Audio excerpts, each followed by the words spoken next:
Good morning, distinguished delegates and colleagues.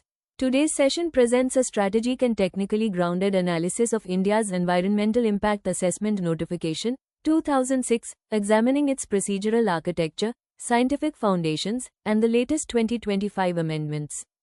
This briefing is designed to support decision-making, compliance planning, and environmental governance at both institutional and project levels. Our agenda will guide us through the regulatory backdrop, the definitional constructs within the EIA framework, and the categories that determine appraisal jurisdiction. We will then review each stage of the clearance process, followed by an examination of technical documentation requirements, emerging regulatory updates, implementation challenges, and system-level improvement pathways. We will conclude with insights and recommendations aligned with best practice environmental stewardship. The Environmental Impact Assessment mechanism in India originates from the Environment Protection Act of 1986. Over the past 4 decades, it has transitioned from a procedural formality to a sophisticated environmental governance instrument. The 2006 notification marked a paradigm shift, expanding sectoral coverage, decentralizing appraisals, and embedding public participation as a statutory obligation. With tens of thousands of proposals reviewed annually, the EIA framework has become central to harmonizing ecological integrity with developmental imperatives. The EIA framework is anchored in 3 key constructs: environment, impact, and mitigation. These definitions provide the scientific foundation for project evaluation. Categorization into A and plays a pivotal role, determining the intensity of scrutiny, the depth of study required, and the level of authority involved. Such thresholds are calibrated to risk, scale, and regional sensitivities, thereby promoting proportionate regulatory oversight.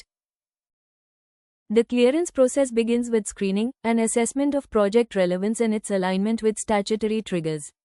Digital submissions through the Parivesh platform, supported by geospatial intelligence and sensitivity mapping, ensure early-stage transparency. Scoping follows, with the expert appraisal committees issuing terms of reference that define study boundaries, modeling parameters, and monitoring timelines. This stage is critical, as a scientifically sound TOR establishes the foundation for all subsequent evaluations. A comprehensive EIA hinges on the quality of multi-season baseline data. Environmental parameters, ranging from air quality and water chemistry to ecological diversity, are captured through systematic sampling aligned with national protocols.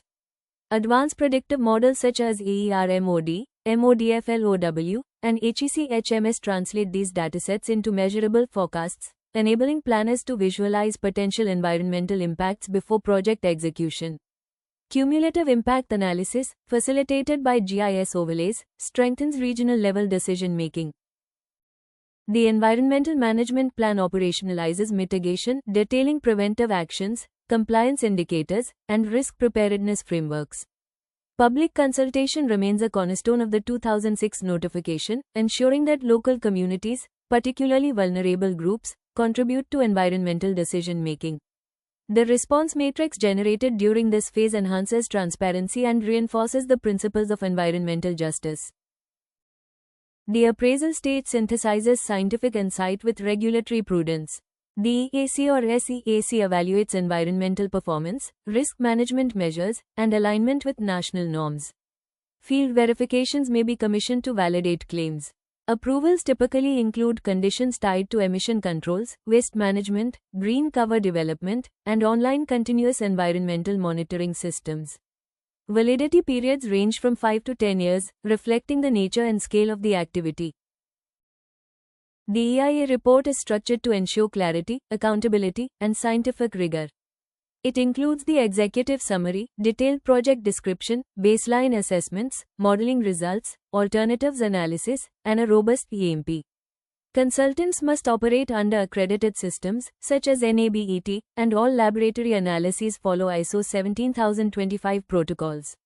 These benchmarks ensure defensible, reproducible, and audit-friendly environmental documentation.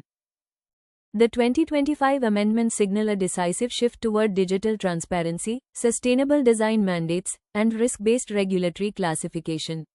Revised thresholds for built-up projects, compulsory rainwater harvesting provisions, ECBC-aligned energy efficiency norms, and streamlined digital workflows through Parivesh 2.0 enhance procedural efficiency.